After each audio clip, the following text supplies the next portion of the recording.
Bonjour mes petits chats, bienvenue sur ma chaîne YouTube. Aujourd'hui je vous parle du mois de la saga, ce challenge que je viens juste de créer, d'inventer pour le mois de mai. Il s'agit de sortir de votre pile à lire les sagas que vous avez déjà entamées, c'est-à-dire que vous avez déjà lu au moins le tome 1 et que vous voulez continuer mais vous n'avez jamais l'occasion de le faire. Vous avez déjà la suite dans votre pile à lire donc il faut absolument les sortir. Je vous propose donc de partager avec nous sur le groupe Le Mois de la Saga qui se trouve sur Facebook et avec le hashtag Le Mois de la Saga sur Instagram. Tout de suite, je vais vous montrer ce que j'ai dans ma bibliothèque, les sagas que j'ai déjà entamées et que j'aimerais bien continuer, voire terminer. C'est parti! Ok, donc là on se trouve devant une partie de ma palle puisque j'ai toute la bibliothèque. Je sais pas si on voit bien. Ouais. Alors, ici, ce sont des services presse, donc j'en ai vraiment beaucoup. Je vais essayer de sortir quelques sagas que j'ai de ma palle de services presse. Ici, j'ai ma pile à lire de poche, donc j'ai pas mal de sagas aussi. Et si je vous montre en bas, j'ai encore des grands formats et quelques sagas grands formats aussi également. Bon, je vous parle pas de Outlander, hein, bien sûr, parce que alors là, si je devais finir Outlander au mois de mai, clairement, il faudrait que je pose un mois de congé et encore.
Bon voilà, j'ai essayé de vous montrer un petit peu ce que j'ai choisi, donc finalement j'ai sorti des sagas que j'avais dans ma palle.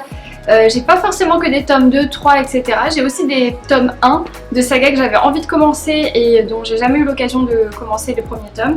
Donc je vous fais un petit récap. De ma pile à lire service presse, j'ai sorti le tome 2, Les Lionnes de Venise de Mireille Calmel, donc aux éditions XO. Donc j'avais adoré le tome 1, c'était un service presse qui était en 2 tomes. Et puis finalement je voulais pas tout lire d'un coup, je voulais prendre une petite pause pour digérer le tome 1 avant de lire le tome 2. Puis finalement ça fait vraiment un certain temps que je l'ai et j'avais vraiment aimé. Donc celui-ci. Ensuite j'ai sorti le tome 2 et 3 de Robert Galbraith, donc c'est le tome 2, je crois que c'est le Ver à soie, et le tome 3 c'est La Carrière du Mal, donc qui ont été réédités chez Livre de Poche. Là donc pareil, Robert Galbraith c'est en fait J.K. Rowling qui a pris un autre nom pour écrire une saga policière qui se passe en Angleterre. Et j'avais vraiment beaucoup aimé le premier, il y avait quand même un bon suspense, c'est des petites briques hein, quand même, on doit être quand même à 400 ou 500, ah non, à 600 pages chacun, donc je suis pas sûre de lire les deux. Déjà si j'arrive à lire le tome 2, le Ver à soie, c'est pas mal. De ma pile à lire perso, j'ai sorti le tome 3 de La Passe Miroir, donc La Mémoire de Babel, pardon, donc Christelle Dabos, évidemment, qui a été publié chez Gallimard Jeunesse. Bon bah je vous présente plus la saga La Passe Miroir, c'est vrai que sachant que cette année l'auteur n'a pas sorti le tome 4, j'avais fait durer un petit peu le tome 3. Alors là j'ai carrément fait durer parce que ça fait 2 ans que je l'ai dans ma pile à lire et en plus il est dédicacé, donc il était vraiment temps que je le sorte. Ensuite, donc des tomes 1 que je voulais lire et que je n'avais pas encore eu l'occasion de lire. Donc la saga de Vivé Castaigne, alors faut savoir que j'ai lu le tome 2 avant le tome 1, tout simplement parce que je me suis trompée, je pensais que j'avais déjà, que celui que j'avais était un tome 1 et en fait c'était un tome 2. Donc du coup bah, je vais me rattraper, je vais lire le tome 1, donc celui-ci c'est La Reine de la Baltique qui est sorti chez Livre de Poche. Et en plus j'ai eu la chance de me le faire dédicacer au Quai du Polar à Lyon, donc je suis ravie.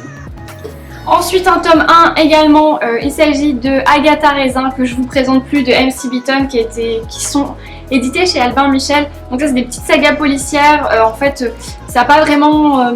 c'est pas vraiment une saga dans le sens tome 1, tome 2, etc. Mais comme le personnage principal se retrouve dans tous les tomes, c'est bien de suivre un petit peu son histoire. Donc on m'a vraiment conseillé de les lire dans l'ordre. Et donc voilà, j'avais envie de tenter cette petite saga policière. Encore un tome 1, il s'agit de la saga Les Stagiaires, puis ensuite à durée déterminée et indéterminée. La trilogie de Samantha Bailey, j'en ai entendu énormément parler. Celui-ci, je l'avais fait dédicacer en 2018 au Salon du Livre Paris par Samantha Bailey. Donc il est temps que je commence cette petite saga qui a vraiment l'air de me plaire. Je pense que c'est un livre qui va me faire du bien et où je vais vraiment retrouver mes sensations de jeunesse quand moi-même j'étais stagiaire.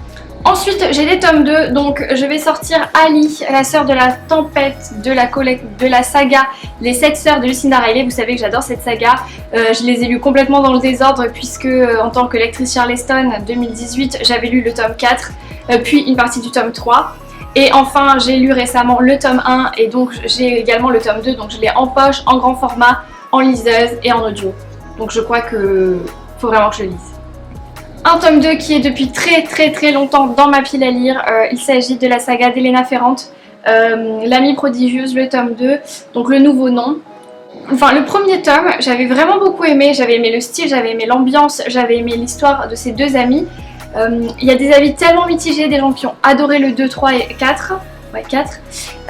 Et d'autres qui m'ont dit que vraiment voilà, c'était un petit peu plat, c'était lent, long.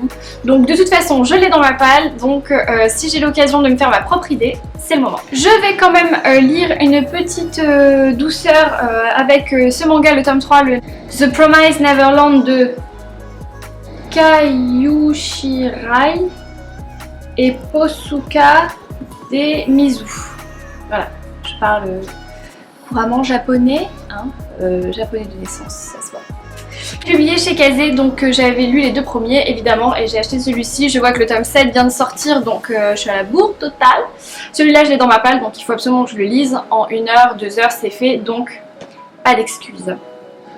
Bon, avant de vous présenter le dernier, il faut vraiment que je boive un coup.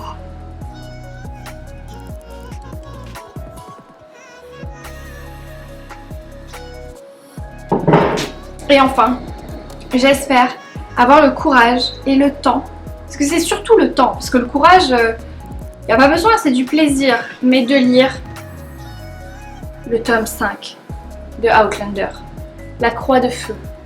Je m'étais dit, quand j'ai commencé la saga Outlander, vous savez que j'adore la saga Outlander, que j'ai commencé en 2015, je m'étais dit je lis un tome par an, parce que bon, vous savez que voilà, ça va quand même, le premier tome il est de 800 pages, donc à la limite, ça va, mais celui-ci il fait 1500 et quelques. Donc quand je reçois énormément de services presse, quand je vois que c'est une rentrée littéraire, je peux pas me permettre de lire 1500 pages comme ça parce que ça va me prendre minimum 2 semaines. Donc il me faut des vacances au soleil. Si mon patron passe par là, peux-tu me donner des vacances au soleil pour que je finisse la saga Outlander? Ok. Non, et réellement le tome 5, donc du coup ça fait 2 ans que j'ai lu le tome 4. J'ai pas respecté mon timing, enfin après respecter... je fais comme je le sens, hein, donc c'est pas une obligation. Mais j'ai déjà le tome 5, 6 et 7, partie 1 et 2 dans ma pile à lire. Donc vraiment j'ai envie de le sortir celui-là depuis un certain temps. Donc on va essayer, hein, le tome 5. Voilà mes petits chats, j'espère que cette petite vidéo rigolote sur le thème du mois de mai, donc le mois de la saga, vous aura donné envie de participer. Je sais pas si je vais tenir mon challenge, clairement quand je vois tout ce que j'ai choisi de lire, je pense pas, mais je vais faire un maximum. Je trouvais l'idée sympa de pouvoir un petit peu désengorger nos piles à lire de toutes ces sagas, parce que moi je suis une grande fan de sagas, j'ai tout le temps envie d'en commencer des nouvelles, mais je me dis que voilà, avant de commencer des nouvelles sagas, il faut quand même que je termine celles que j'ai entamées. Donc sur le principe, je trouvais ça cool. En attendant, j'espère vous retrouver très vite sur les réseaux sociaux sur le mois de la saga, Et n'hésitez pas, vous avez toutes les informations dans la barre d'infos. En attendant, je vous souhaite de très belles lectures et je vous dis ciao.